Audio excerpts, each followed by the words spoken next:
Bonjour à toutes et à tous. Bonjour Christophe, merci d'être avec nous et d'avoir accepté notre invitation. Merci à toi Mathieu, plaisir partagé. Alors l'objectif aujourd'hui de notre intervention, c'est de partager avec vous, au-delà du projet de partenariat Decathlon-Rakuten, c'est une vision. Notre vision commune que nous avons du commerce omnicanal et optimiste. Qu'est-ce qu'on entend par là? Alors, vous savez que Rakuten est un groupe majeur de technologie d'origine japonaise qui est aujourd'hui dans le top 5 des plus grandes plateformes du e-commerce au monde. Cette ascension, elle repose sur une philosophie d'entreprise qui est tout à fait singulière. Rakuten signifie optimisme en japonais. Cela traduit la confiance que nous plaçons dans le potentiel de la technologie à donner aux individus et aux organisations la capacité à saisir toutes les opportunités et à réaliser leurs différents projets. Avec Decathlon, on se rejoint sur cette vision. Et nous particulièrement dans le contexte actuel si incertain. Avec ces confinements successifs, nous continuons à soutenir activement le commerce avec notre opération e-commerce pour tous, que tu connais d'ailleurs, Christophe, raison pour laquelle nous avons lancé un partenariat au moment du premier confinement. La crise sanitaire, on le voit, accélère véritablement la digitalisation du commerce. C'est près de 12 000 sites internet qui ont vu le jour lors du troisième trimestre en 2020. Du niveau des clients, c'est un Français sur deux interrogé qui va poursuivre l'achat en ligne initié pendant les confinements successifs que nous avons connus.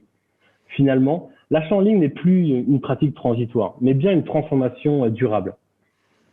Alors, j'ai pris le temps de revenir sur les bouleversements actuels. Du côté de Decathlon, vous avez voulu développer la vente par d'autres, mais sans le faire n'importe comment. Si je me souviens bien, Christophe, vous aviez pour objectif d'actionner des leviers complémentaires de transformation digitale et de croissance pour répondre à cette situation qui était totalement inédite pour nous tous. Pour commencer, Christophe, je te propose de nous partager les différents défis et enjeux de Decathlon aujourd'hui. Un rappel, Decathlon, c'est présent dans 57 territoires. C'est 1800 magasins physiques à travers le monde et c'est aussi 90 000 coéquipiers qui tous les jours se lèvent et proposent de rendre le sport accessible à tous, à nos clients finaux et à nos sportifs. C'est jusqu'à 1 million de personnes qui travaillent chaque jour à travers nos sous-traitants, à travers nos fournisseurs, à travers nos partenariats pour satisfaire ces mêmes clients et sportifs. Et c'est aussi 85 marques de solutions sportives à distribuer, les marques de sport signées, comme Quechua, Tribord, Kipsta, et vous en connaissez sans doute d'autres.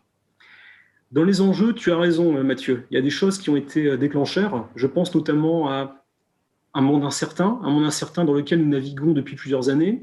En France, on l'a vécu avec, il y a 2 ans, la crise des Gilets jaunes, qui a énormément impacté le commerce physique.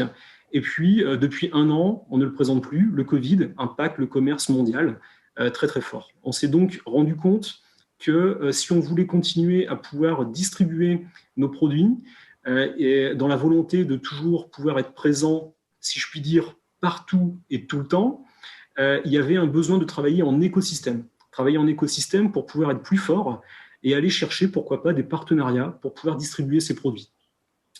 On a réalisé ainsi sur l'année dernière 28 tests à l'international, 28 POC, dont 5 en France et dont le test avec Rakuten.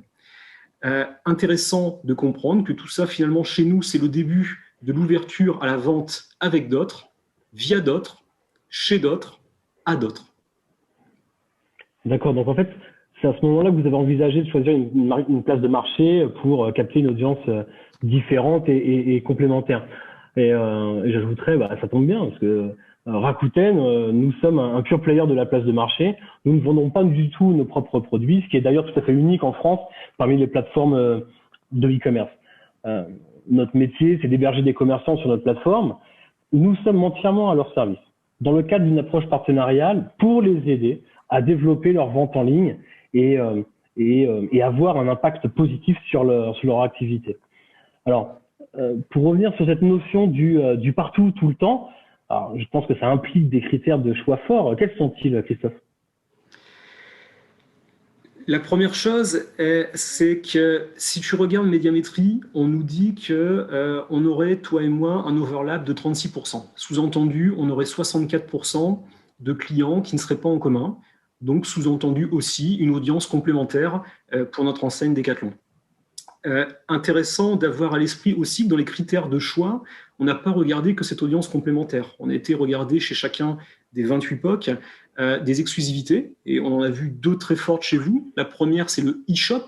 Le e-shop boutique en ligne sur votre place de marché, une boutique où on va pouvoir mettre en avant nos produits, mais surtout raconter une histoire cohérente à nos clients finaux et sportifs.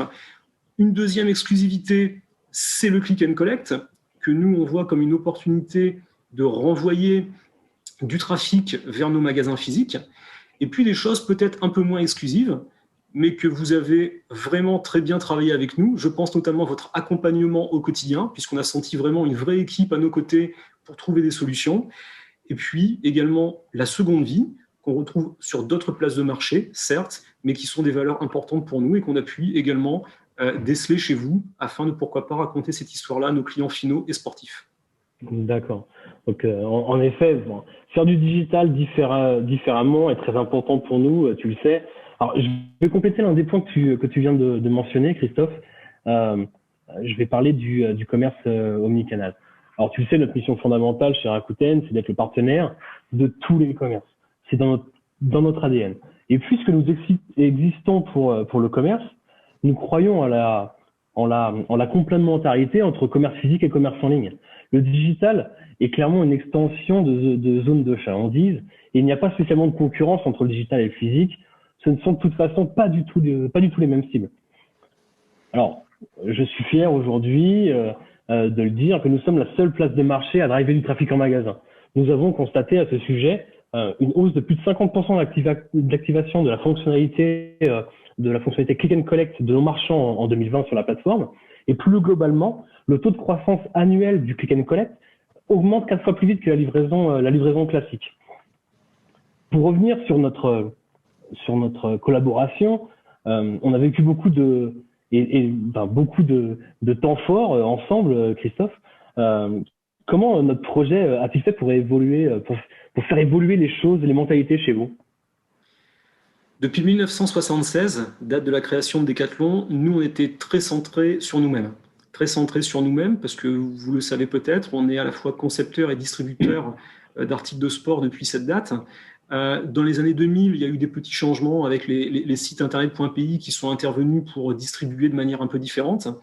Mais finalement, en 2020, on l'a dit tout à l'heure, avec les 28 POC qu'on a réalisés à travers le monde, on s'est rendu compte qu'il fallait qu'on distribue différemment et ça nous a aussi appris des nouvelles choses. Parce que quand tu apprends à te connecter à d'autres, eh bien, tu apprends à te connecter à l'informatique, à la supply, à la traçabilité, au retour, aux data, au partage de la valeur, quelque chose qui est important quand on travaille sur une place de marché, et à la fiscalité. Et toutes ces choses-là, on les apprend encore aujourd'hui, mais ça nous a permis aussi de prendre des décisions, créer une équipe, parce que finalement, ça ne s'invente pas.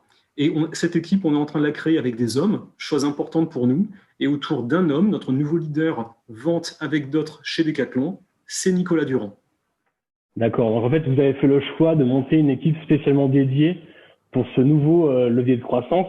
Et en effet, c'est un nouveau métier à appréhender pour vous. J'aimerais aller plus loin, si tu me le permets.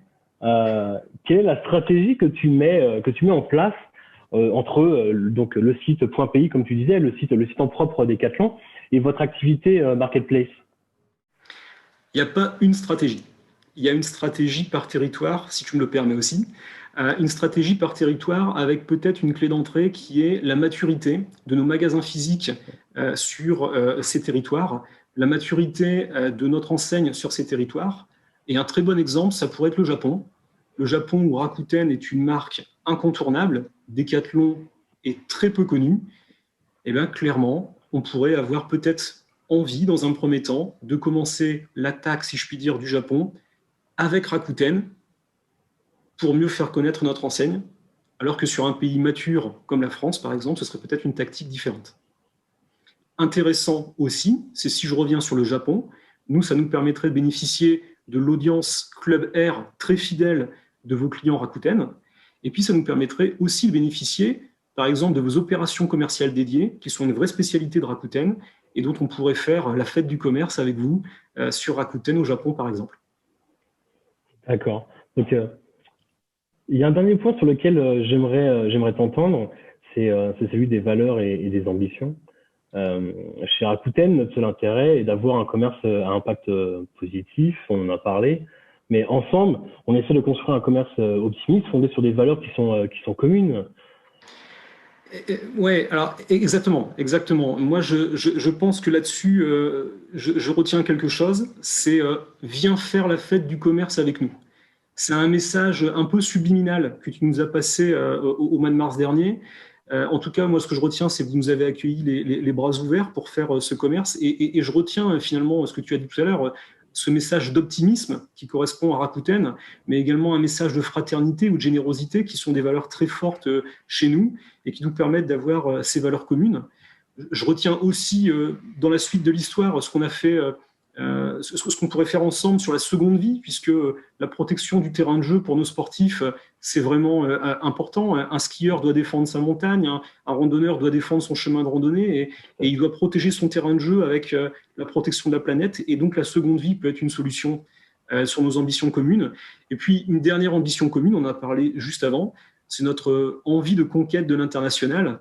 Rakuten peut-être en partant du Japon, nous en partant peut-être de la France, mais en tout cas peut-être pour se rejoindre vers la même ambition internationale. Super, merci beaucoup Christophe. Alors c'est le coup de sifflet final. Alors la bonne nouvelle, c'est que ces expériences qu'on partage aujourd'hui avec vous, elles ne s'arrêtent pas là, bien évidemment. Premièrement parce que l'on va continuer à faire équipe ensemble, Christophe, si tu le veux bien sûr. Mais aussi parce que d'autres commerçants rejoignent l'aventure tous les jours, que ce soit des grandes enseignes comme vous, mais aussi des petits commerces de proximité. On va aider tout le monde à réaliser ses ambitions, à rencontrer de nouvelles audiences, à fidéliser des clients, à améliorer vos capacités d'adaptation en somme. Et toujours dans un seul but, de répondre à des besoins de consommateurs qui sont de plus en plus exigeants. Merci beaucoup encore Christophe pour ton témoignage. Merci. Merci à toi et merci à tous. À très bientôt. À très bientôt.